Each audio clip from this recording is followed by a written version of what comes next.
Крестному ходу Московского патриархата так и не удастся пройти по киевским улицам. МВД заблокировало проход верующих в столицу во избежание терактов. Киевская милиция обнаружила на пути крестного хода закладки с гранатами и муляжи взрывных устройств. Завтра контролировать порядок будут 5000 правоохранителей. Крестный ход Московского патриархата до центра Киева не дойдет. Полиция остановила его на подходе к столице. Оттуда их посадят в автобусы. Кто не сядет добровольно, министр внутренних дел Арсен Аваков обещает переубедить. Кто-то согласился, кто-то пытается накручивать и себя, и остальных. Кто-то там, видимо, не за этим пришел, не за молебном, а для того, чтобы сделать провокацию. В этом случае мы показываем твердую волю и проявим силу для того, чтобы не допустить столкновений.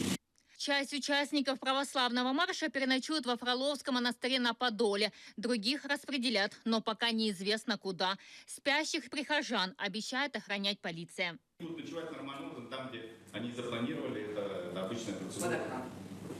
Да, под охраной, это правда. Не под охраной, будем так сказать, при полном обеспечении безопасности со стороны национальной полиции и гвардии.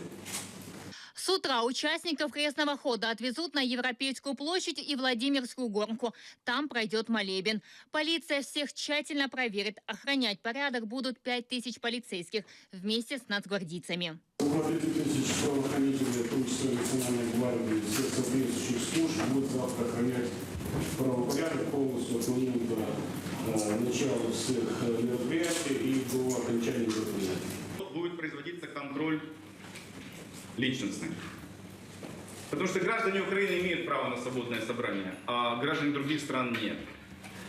И потому что мы не хотим, чтобы из молебна сделали провокацию. Сегодня произошли стычки православных Московского патриархата с журналистами. Участники похода накинулись на съемочную группу 24 канала и повредили камеру. Всі ці люди для нас це вороги, тому що вони не визнають українських воїнів.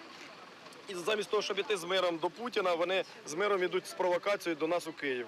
Хто знає, що вони йдуть і з якими наміреннями. Просто з ними поговорити, щоб йшли назад і хай йдуть на Донецьк. Там їм вони потрібні із тієї ікони. Якщо вони хочуть перемир'я, хай їдуть в Донбас і там шукають перемир'я. Там війна йде. У нас тут на Україні війни немає.